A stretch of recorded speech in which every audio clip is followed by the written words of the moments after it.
É com coração grato, algumas lágrimas nos olhos, que hoje eu venho falar um pouquinho sobre as minhas impressões com a leitura de palavras que aprendi com a chuva, da Asha Lemy. É uma edição aqui da Dark Side que comprei o ano passado e eu procrastinei muito essa leitura. Eu cheguei a iniciar ela algumas vezes, mas nunca me sentia preparada porque é uma leitura bem densa. Porém, finalmente, alguns dias de chuva aqui em Anápolis me inspiraram a ler. E calma, não sai do vídeo, não é para ter spoilers esse vídeo. Eu tenho assim um certo receio em estragar a experiência de vocês, porque geralmente quando estraga a minha experiência eu também fico frustrada. Isso aconteceu recentemente. Então eu vou só comentar algumas impressões, também falar algumas reflexões sobre os momentos certos para ler um livro e a gente vai comentar aqui sobre a experiência de leitura como um todo, tá bom? Mas vou me apresentar. Olá, tudo bem? Eu sou a Úrsula e neste canal compartilho a minha jornada pelo universo dos livros. Então, muito obrigada por visitar esse cantinho que é nosso e por se inscrever, caso não seja inscrito, por escrever um comentário também, curtir o vídeo. Se for comprar esse livro ou qualquer outra coisa que você for comprar na Amazon, usando o meu link aqui de associada, você não vai pagar nada mais em suas compras, mas vou receber uma pequena comissão e é o único retorno financeiro que eu tenho produzindo esse conteúdo aqui para vocês, tá bom? Gente, eu comprei esse livro, se não me engano, ele chegou para mim em junho ou em julho do ano passado. Eu até gravei tudo, eu gravei um vídeo aí de sprint de leitura, lembrei o nome, sprint de leitura tem aqui. Lendo esse livro, as primeiras páginas, eu cheguei ao terceiro capítulo e eu senti que é uma leitura muito pesada, que eu não estava no momento certo para ler. E eu também tenho essas coisas de sentir emoções dependendo da estação do ano. Eu acho que eu queria chuva para ler esse livro. E no final do ano surgiu momentos de chuva, porém nunca senti o momento certo, que era aquela vontade que eu tenho de ler um livro. E às vezes, por mais que eu hoje trabalhe assim, né, no meu tempo livre com livros, eu ainda gosto de ter essa experiência, de sentir que o livro vai me chamar. E eu vejo que muitos de vocês, quando comentam aqui que não gosta de fazer TBR, que gosta de escolher o livro no momento, que acha que é o momento certo para ler. Então eu sei que é uma vontade de vocês também, né? De escolher uma leitura por sentir que aquela leitura está te chamando. E essa leitura me chamou essa semana. Começou a chover de madrugada, não parava mais na terça. Hoje também amanheceu chuvoso, agora tá um pouco parado a chuva. Mas, gente, que livro! É para desaguar mesmo, de chorar, porque é um livro bem triste, tá? Aqui nós vamos acompanhar a história da Nori, que é uma menina ali, filha extraconjugal, né? Só que ela não é apenas uma filha de fora do casamento, ela é filha de uma traição, né? A sua mãe traiu o esposo, que tinha um filho, né? Eles já tinham filhos juntos, ela trai o esposo e ela engravida e acaba fugindo desse casamento. Anos depois, ela deixa a filha na porta da casa dos pais dela.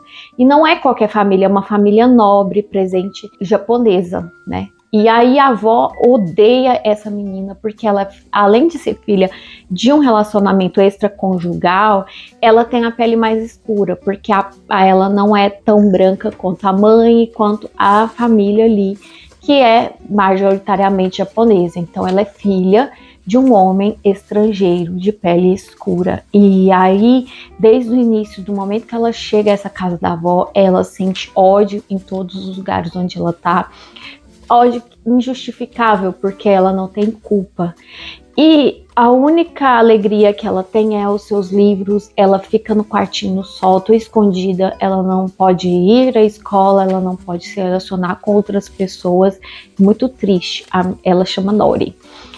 Só que eu acho que quando ela tem uns 9 anos, vai chegar um menino à casa. Ele perdeu o pai e ele é o meio-irmão dela. É o filho primogênito ali do casamento da mãe dela com o esposo. E ela se vê com esperança renovada. Esse menino, a princípio, ele não mostra muito interesse pela Nori, e aos poucos, mais pra frente, a gente vai entender o porquê. Mas logo que ele chega, por ele ser homem, nessa sociedade japonesa ali mais antiga, é mais ou menos, a história começa em 1948. Então é um pós-guerra, né? Então essa história está passando ali no momento de pós-guerra. Essa família, ela está em decadência nessa avó, porém eles ainda mantêm o status por ser uma família de linhagem nobre, mas existe um desespero de manter essa linhagem. E o Akira, que é esse meio-irmão mais velho da Nori, ele chega à casa com uma promessa de continuar a linhagem e também com uma esperança para a própria Nori, porque à medida que ele chega, ela vai tentando conquistá-lo e acaba conseguindo com que ele consiga ali, junto à avó, algumas concessões para ela. Nossa, consiga concessões, tudo assim, mas o Akira acaba fornecendo, né, pequenas concessões. Ela consegue sair do quarto, ela vai para o jardim, ela brinca com ele, ele começa a dar aulas de violino para ela. E essa ligação com a música que os dois têm vai acompanhar toda a jornada da Nori ao longo do livro. Só que vai ter ali na página 100, mais ou menos, uma virada de chave na vida da Nori, né? Eles vão se separar. Eu não vou falar mais nada sobre isso, ou o que a Nori vai passar, mas, gente, é uma tristeza atrás da outra. Essa menina não tem um dia de paz. É um livro muito denso, muito triste. Eu sinto que se você já costuma gostar de doramas, de livros asiáticos, filmes asiáticos, principalmente dramas, doramas e dramas assim, talvez essa premissa seja até um pouco clichê, né? Dessa família que é muito nobre, cujos herdeiros não têm direito à liberdade de expressão, a ter uma vida própria, sem ser ditada pela avó, né? Eles vivem em constantes conflitos e sofrimentos. Então tem essa coisa desse clichê, mas que talvez para você que não tenha tanto contato com essa cultura asiática, principalmente não assiste mangá, animes ou não assiste doramas, que são as novelas coreanas e japonesas. Eu falo doramas, mas novelas asiáticas em geral tem essa pegada assim. Eu senti uma semelhança com alguns filmes e doramas que eu já vi japoneses, tá? Mas eu sinto que a autora, ela traz essa sequência de tragédias para a vida da Nori, de forma que me passa uma veracidade, mesmo que seja clichê, sabe? Mas, gente, de forma geral, eu acho que a Asha faz um trabalho excepcional, bonito aqui. A forma como a Nori muitas vezes vai desistir, né, querer desistir da vida, mas alguma coisa, alguém, alguma situação a faz continuar. É muito sobre persistência e superação. E é difícil até comentar o quanto esse livro me marcou. Eu acho que eu li no momento certo, porque ter esse momento de ler, eu postei algumas imagens aí para vocês sobre o dia que eu peguei esse livro realmente para ler, comecei do zero, recomecei, e o quanto ele dói, mas ao mesmo tempo traz esperança, e ao mesmo tempo a gente vê uma beleza, um amor incondicional entre irmãos. Eles nem sempre vão dar certo, às vezes eles vão brigar, às vezes vai ter muitos conflitos aqui, mas que um encontra no outro o amor que nunca encontraram nos seus familiares, né? Nos seus pais, nos seus avós. É um amor despretensioso e ao mesmo tempo um amor incondicional, uma lealdade incondicional entre esses dois.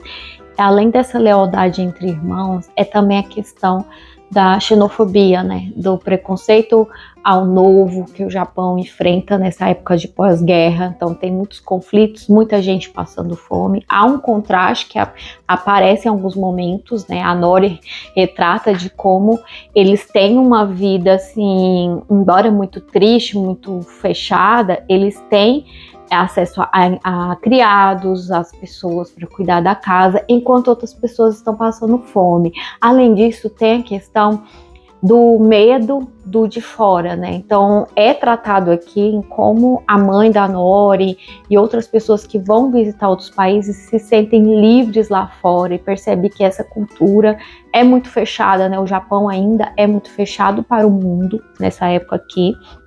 E a gente vai acompanhar essa história por muitos anos, né? Em alguns momentos a Nori vai conhecer estrangeiros, aí vai ter essa abordagem, né? De como o Japão, as pessoas japonesas lidavam com os estrangeiros, principalmente vindo da Europa, tá? É uma coisa mais presente. E também a relação bonita que eles têm com a música. Então tem muitos assuntos, muitas camadas além da relação aqui, dos conflitos familiares e dessa relação direta entre os irmãos. Eu acho muito, muito interessante conhecer um pouco desse vislumbre político e social do pós-guerra no Japão, pelo olhar dessa família nobre, mas que também tem uma consciência ali em relação a estrangeiros e em relação às classes mais pobres, tá? Acho interessante pontuar aí com uma foto da autora que a Asha Lemy é uma autora americana que ficou conhecida por esse romance que é de estreia, né? Palavras que Aprendi com a Chuva é seu primeiro romance. Foi publicado em 2020 lá no exterior e em 2023 no Brasil. A Lemy cresceu em Massachusetts, nos Estados Unidos, onde desde cedo desenvolveu uma paixão pela escrita e pela narrativa. Sua jornada pessoal é marcada por uma mistura de culturas, pois ela é descendente de japoneses e afro-americanos. Então faz muito sentido a narrativa que ela propõe aqui para Palavras que Aprendi com a Chuva com a própria história de vida. A Lemy estudou na Universidade de Boston, onde se formou em História. Achei super interessante isso. E ela tem uma fascinação pela história e pela diversidade cultural, o que influenciou bastante a sua escrita e a narrativa desse livro. Achei legal quando eu descobri isso. E aos poucos a gente vai conhecendo outros personagens que vão fazer ali parte desse ciclo. Tem uma funcionária aqui que é muito bonita a história dela em relação à sua lealdade. É muito sobre lealdade esse livro, tá? Dela em relação a Kira e depois dela em relação a Nori. Tem algumas personagens cativantes aqui. A própria Nori, ela é cativante, sabe? Eu sinto que eu me conectei muito com a história, mesmo que seja completamente diferente da minha realidade, tá? Eu acho que consegui passar para vocês que foi um livro maravilhoso em muitos aspectos. Eu sinto que ele conversou comigo e eu li no momento certo. Talvez se eu tivesse me forçado a ler lá atrás, quando eu pretendia ler, porque muita gente pediu, vou comprar só depois que você der essa opinião. Eu espero que essas pessoas tenham comprado o livro, mas assim, se não comprou, eu recomendo sim a leitura, só que eu acho que tem muitos gatilhos, tem muitas cenas pesadas de violência, tá? De várias formas, então cuidado. Porém, eu recomendo a leitura sim. Eu tô entre 4 estrelas e meio e 5, porque algumas coisas na narrativa me incomodaram. Talvez puxando muito pro drama, não sei. Porém, eu tô mais tendenciosa a dar 5 estrelas para esse livro, porque não sei, o clima, o jeito como a autora escreveu me deu vontade de ler outras coisas que ela escreve. E eu gosto muito dessa cultura. A edição aí, eu acho que eu mostrei para vocês, belíssima. E fica aqui a minha recomendação de Palavras que Aprendi com a Chuva. E maravilhoso, gente. Eu espero que você tenha assistido esse vídeo até o final. Muito obrigada por estar aqui comigo. Um grande beijo. Até o próximo vídeo e tchau!